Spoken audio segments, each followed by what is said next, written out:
জীবন জীবিকার তাগিদে মানুষ কত ধরনের পেশা বেছে নেয়,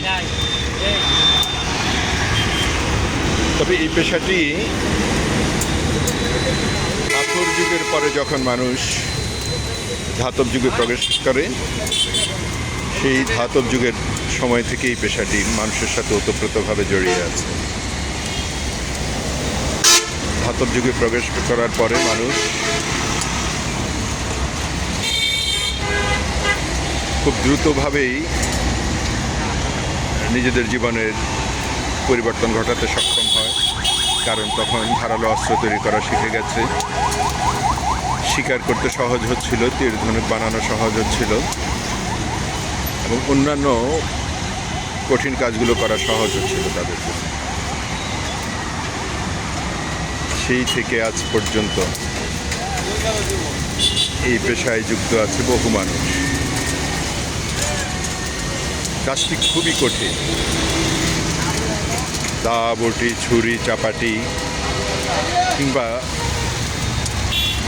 আরও শক্ত কোনো হাতিয়ার যদি আপনি বানাতে চান, এই ধাতব হাতিয়ার যেগুলো আপনার কোরবানির সময় প্রয়োজন,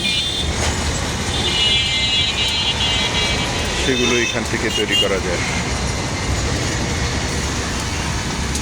এই যে হাঁপড়টি টানা হচ্ছে, এই হাঁপড় থেকে যে বাতাসটা বের হচ্ছে, ওখানে কয়লাতে বাতাস লেগে আগুন বেড়ে যাচ্ছে, তাপ তৈরি হচ্ছে। তারপরে ওই যে লোহার পাতগুলো দেয়া আছে, এগুলো গরম হবে, গরম হলে পরে এগুলোকেই এই যে এখানে রেখে রেখে হাতুড়ি দিয়ে পিটিয়ে এগুলোকে বিভিন্ন শেপে নিয়ে আসা হবে। তারপর এখান থেকে তৈরি হবে দা, বটি, ছুরি, চাকু, চাপাটি, আরও বহু কিছু।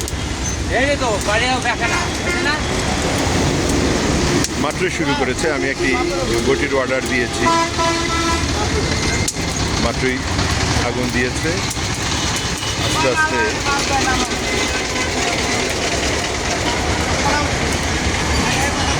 কিছু সময়ের মধ্যে, হয়তো আধা ঘন্টা 40 মিনিটের মধ্যে একটি পূর্ণাঙ্গ বটি তৈরি হয়ে যাবে। তারপর এটাকে আবার ধার দিতে হবে। এই যে এখানে লবণ পানি মিশ্রিত, এর মধ্যে ভিজিয়ে ভিজিয়ে আবার এটাকে ধার তৈরি করা হবে। তারপর এটাকে আবার এই বটিটাকে ধুয়ে পরিষ্কার করে এরপরে কাজের উপযোগী হবে। আছি ঢাকা চট্টগ্রাম হাইওয়ের পাশে। ঢাকা চট্টগ্রাম হাইওয়ের পাশে এইদিকে হচ্ছে ঢাকা অভিমুখী, ঢাকার দিকে যাচ্ছে গাড়িগুলো। আর ওই যে যাচ্ছে হাতের ডান দিকে যে গাড়িগুলো যাচ্ছে, এগুলো ঢাকা থেকে এইদিকে নারায়ণগঞ্জ হয়ে তারপরে চট্টগ্রাম, নোয়াখালী, কুমিল্লা, সিলেট বিভিন্ন প্রান্তে চলে যাচ্ছে। তবে ঢাকায় প্রবেশের, ঢাকা চট্টগ্রাম বিভাগের সমস্ত যোগাযোগ হচ্ছে এই রাস্তাটি ধরে।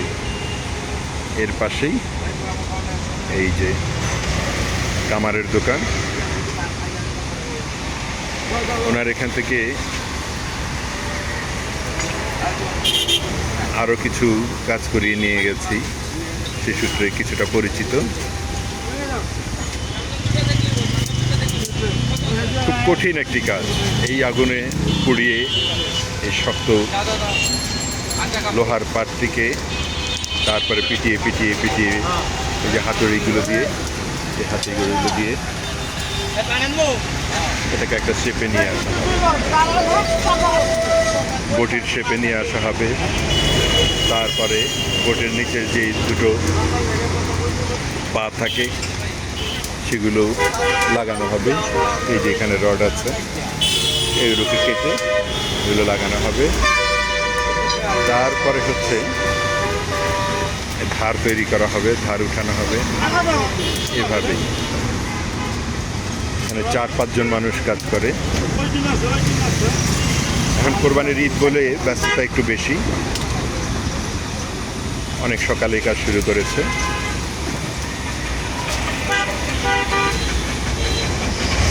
কোরবানির ঈদের সময় ওনাদের ব্যস্ততা তৈরি হয় প্রচুর পরিমাণে।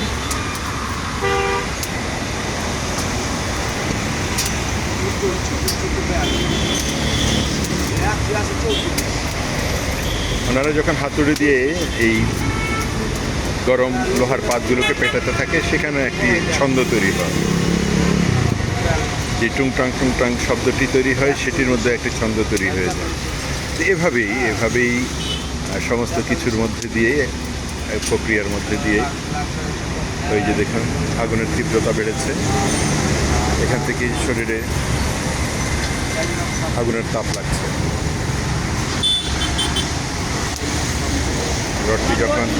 পাতটি যখন এখান থেকে বের করে আনা হবে, ওই যে দেখেছেন লাল হয়ে গেছে, এভাবেই লাল হয়ে গেছে।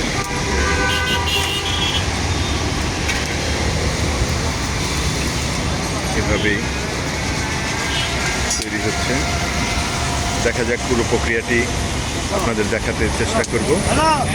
নিশ্চয়ই আপনাদেরও দেখে ভালো লাগবে কিভাবে দা, বটি, ছুরি, চাপাটি এগুলো তৈরি হয়।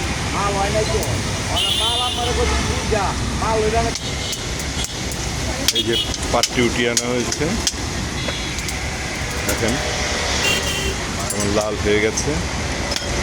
এই যে শুরু হয়েছে, এই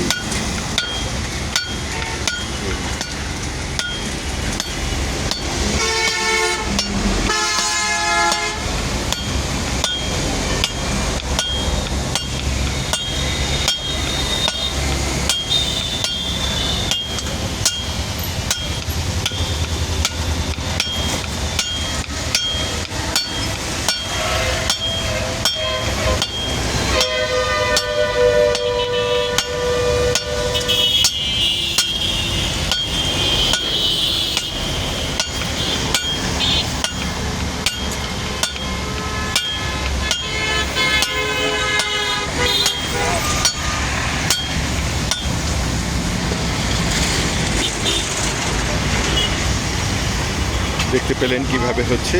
এইভাবেই পুরো প্রক্রিয়াটি করতে কমপক্ষে আরও আধা ঘন্টা সময় লাগবে।